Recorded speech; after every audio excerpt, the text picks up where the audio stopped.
if people are a little bit intimidated about, where do I start with AI? What I always tell them is wherever, and this is the same thing I do with my coaching too, is where do you feel friction? So if you feel this resistance, because trust me, I hit that too with my own ADHD, where if I hit a thing where I'm like, I just don't feel like doing this, that's the time to call on AI to help get around those things. Starting with those pain points that we were mentioning. Yeah. Right? Yeah.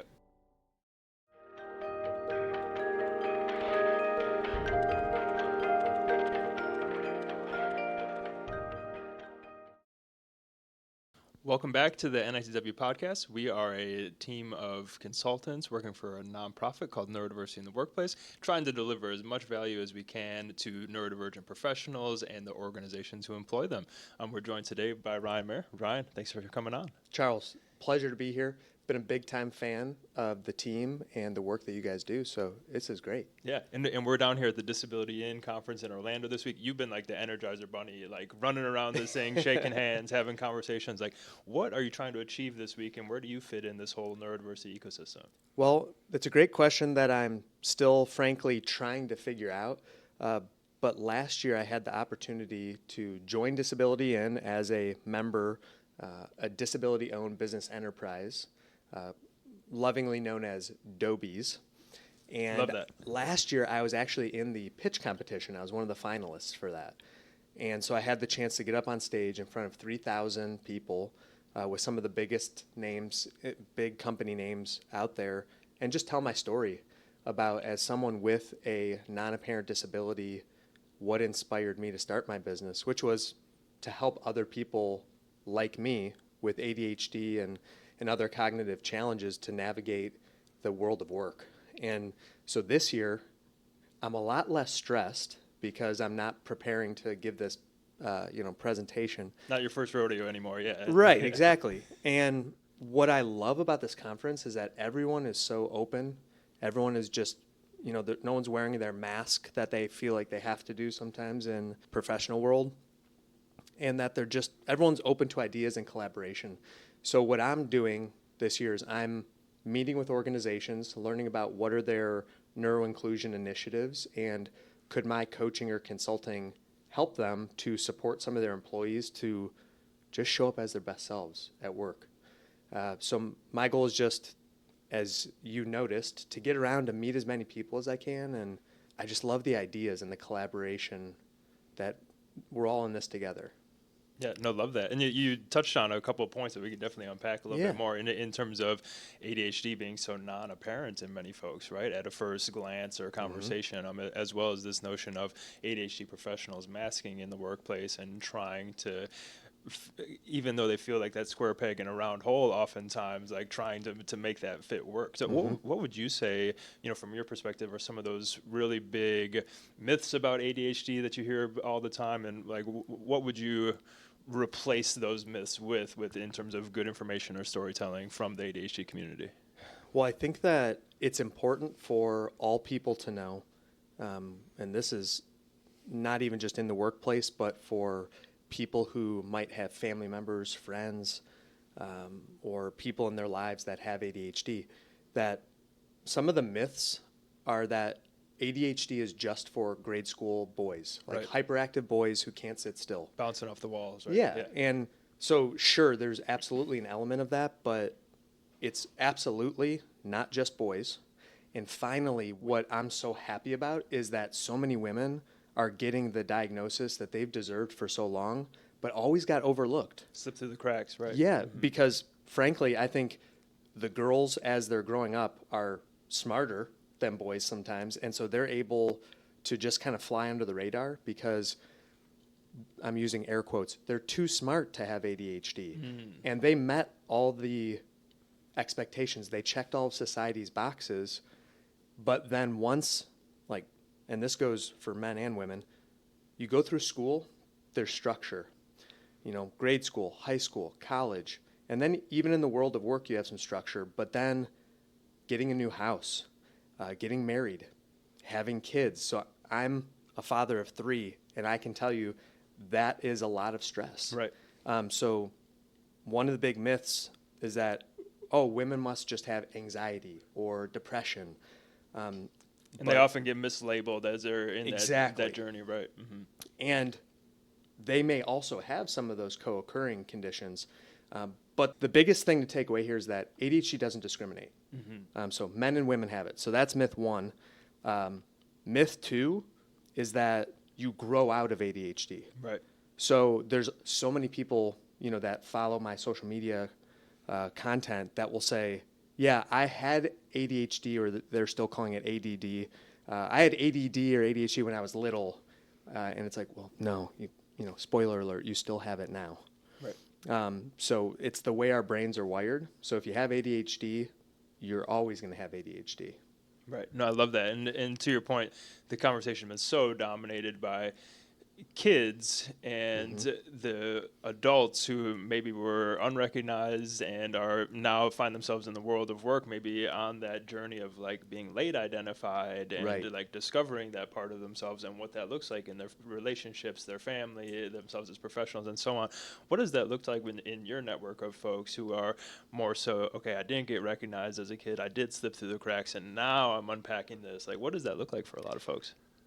The way that I like to describe it is it's both, they experience both relief and regret, because they get this relief from the validation that they're not broken, they're not doing something wrong, that it's actually society and the structures that we have in place that aren't serving them. So there's that relief, like, okay, now I have an explanation to why I've had all these challenges. But then there's that regret, and I'll say even grief over, oh my gosh, like, what if I would have just known this earlier? Because then I could have done so much more about it. But still, I tell people that here's a story to just help people to know they're not alone, and that age is really nothing but a number. One of my favorite clients I've ever had, he is now 88 years old. Wow. And no, I'm not 70.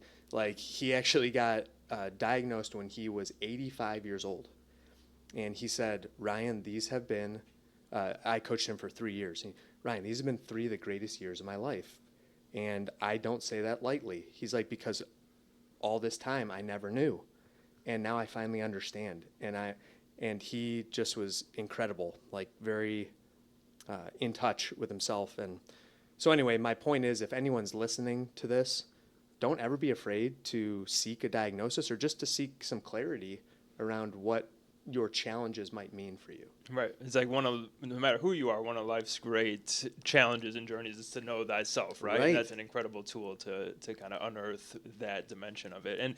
And for so many of folks who are in our audience are thinking about, what does that look like in the workplace for me and as a professional? So what are some of the really common pain points and priorities that you're seeing in those ADHD or professionals in 2025 and beyond, when this kind of year of disruption that we're in and so on with this rapid change? Like, what are those common priorities and pain points you're seeing? Well, the one word you said there, priorities. So I would say from my own lived experience and those that I coach that are in the workplace, imagine if every single thing that came into your queue, imagine looking at your email inbox, for example, and every message to you feels like it's important.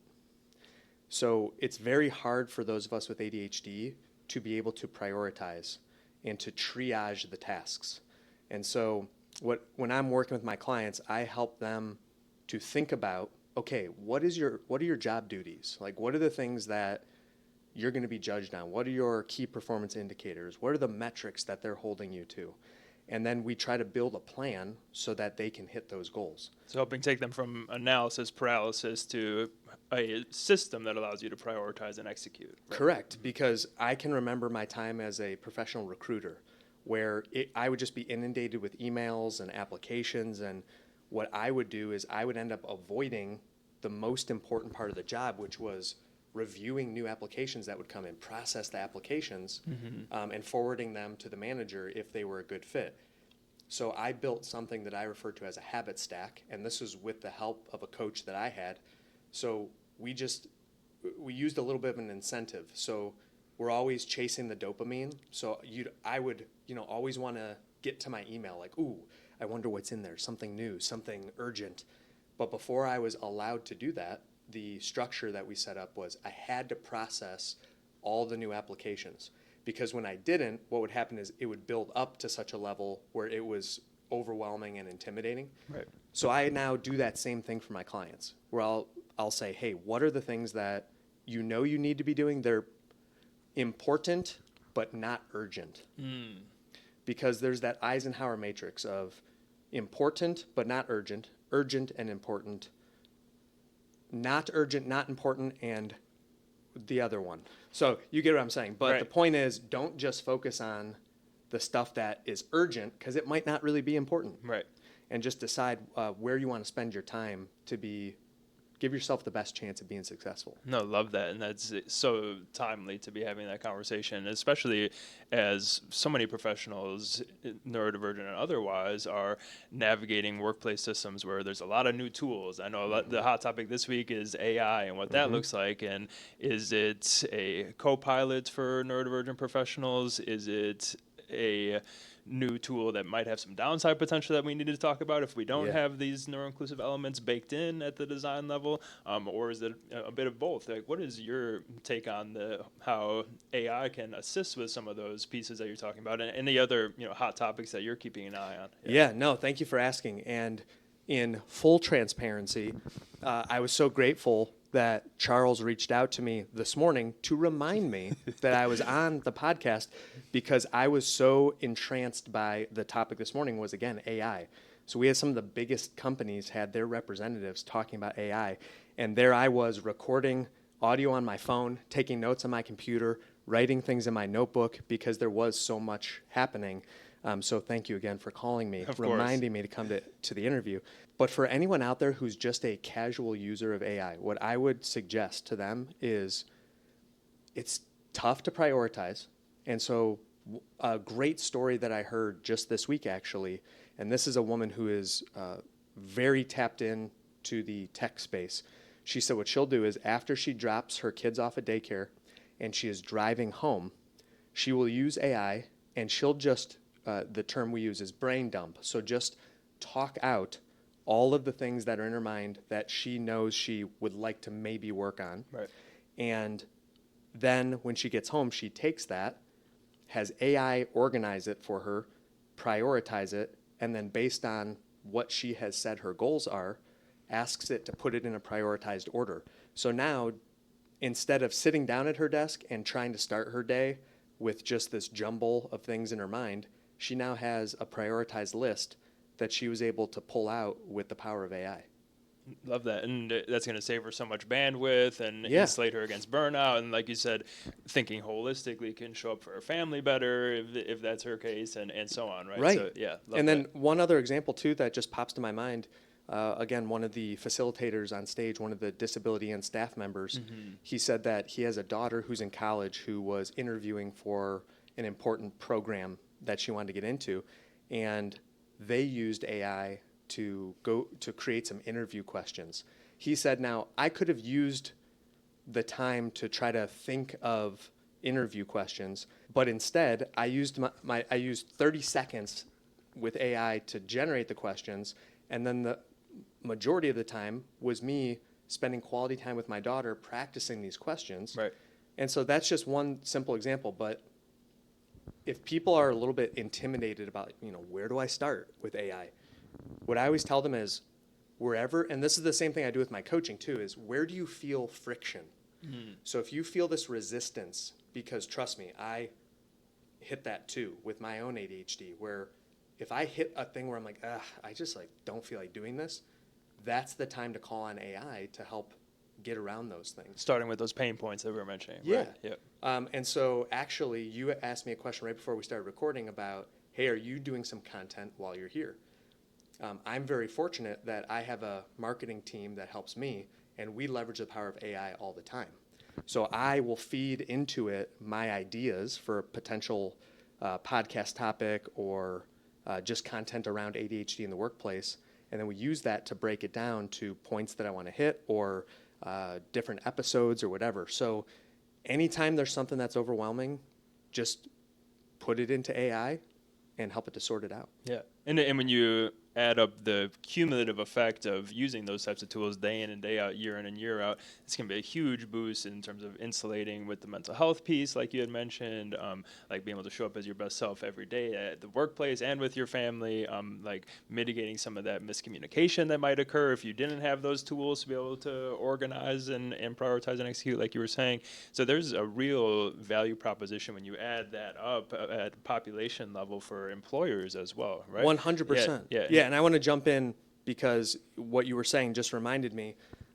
Someone who was at, I think it was Wells Fargo, he was giving a great example of, he has ADHD, and he said if there's a challenge in team dynamics, whether it's someone who has a tough topic to go through with their manager, or Right. they have a difficult employee, rather than just going into those conversations and hoping for the best, which, I mean, really that's what we've done up to this point. Right.